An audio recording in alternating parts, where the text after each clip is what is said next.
Assalamualaikum warahmatullahi wabarakatuh. Para siswa, kita akan belajar pelajaran bahasa Indonesia. Pada pertemuan kali ini akan mempelajari tentang ciri kebahasaan pada teks cerpen, masih bersama dengan Ibu Rukmini. Teks cerpen merupakan sebuah karya sastra yang bentuknya narasi. Dalam penulisannya berupa paragraf-paragraf yang terdiri dari banyak variasi. Penulisan cerpen tersebut tentu menggunakan kaidah kebahasaan. Kaidah kebahasaan dalam penulisan jenis teks berbeda-beda. Teks pidato berbeda dengan teks cerpen dan sebagainya.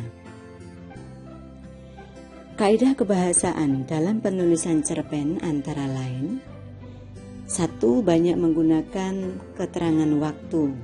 2. Menggunakan kata yang menyatakan urutan waktu atau konjungsi kronologis.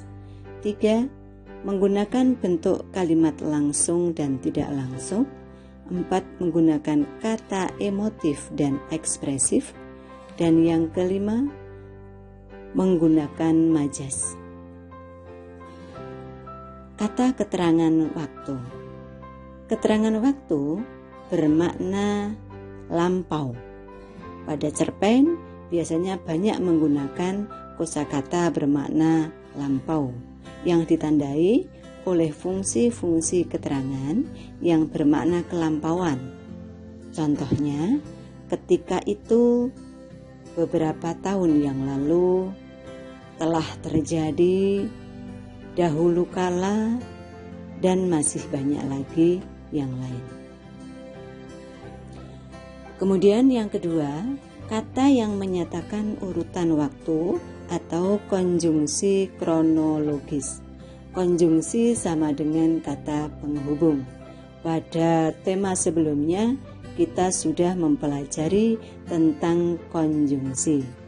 Nah, pada cerpen ternyata masih juga digunakan konjungsi kronologis.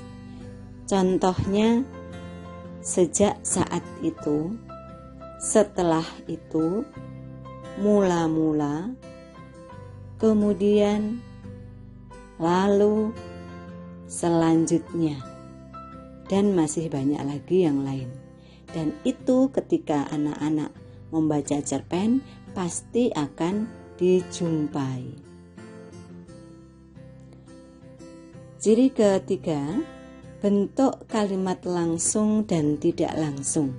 Kita sering menjumpai dalam cerpen itu ada dialog antara pelaku. Nah, dialog antara pelaku itulah yang dinamakan kalimat langsung. Apa kalimat langsung itu?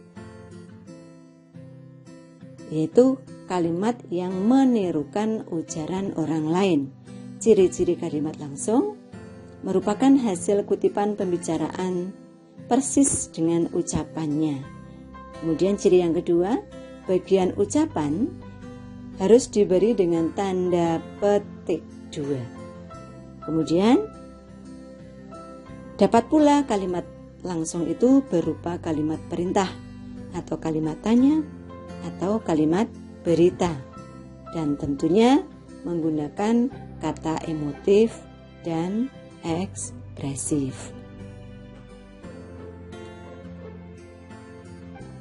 Kalimat tidak langsung. Selain kalimat langsung, dalam cerpen juga menggunakan kalimat tidak langsung, yaitu kalimat yang isinya memberitahukan kepada orang lain, yang bersifat informatif atau kalimat berita. Contohnya, ibu berpesan agar aku selalu berhati-hati. Nah, kalimat ini dikatakan bukan oleh ibu, tetapi bisa saja dikatakan oleh aku. Penggunaan kata emotif dan ekspresif. Kata emotif dan ekspresif ini dalam cerpen dipakai untuk menyatakan sesuatu secara tidak langsung. Bahkan biasanya bisa pula bermaksud untuk melebihkan. Contoh, Ketika kita akan mengatakan kurus pada seseorang atau pada orang lain, tidak langsung kita menggunakan kata itu, namun diganti dengan ungkapan yang berbeda. Misal, kurus diganti dengan badannya tinggal kulit pembalut tulang. Mulutnya terkunci. Mulutnya terkunci itu digunakan untuk mengatakan bahwa tidak dapat berkata lagi. Dan yang kelima adalah penggunaan majas. Apakah majas itu? Majas adalah gaya bahasa yang digunakan untuk memperindah bahasa. Ada 4 bagian majas, yaitu majas perbandingan, majas pertentangan, majas pertautan, dan majas perulangan. Majas perbandingan terdiri dari personifikasi, metafora, alegori, antitesis. Majas pertentangan terdiri dari hiperbola, litotes, ironi, paradok, klimaks, dan antiklimaks. Majas pertautan terdiri dari metonimia, sinekdok, eufemisme, tautologi, dan elipsis. Dan majas perulangan terdiri dari asonansi, aliterasi, dan anafora.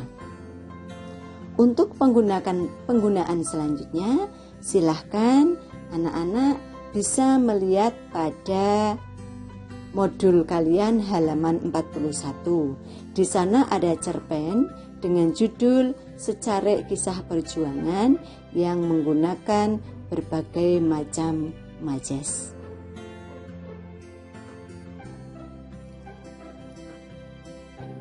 Demikian pembelajaran kita pada hari ini. Semoga anak-anak bisa sedikit lebih jelas berdasarkan informasi yang telah Ibu sampaikan. Dan selanjutnya untuk kegiatan latihan nanti akan disediakan secara terpisah. Terima kasih. Assalamualaikum warahmatullahi wabarakatuh.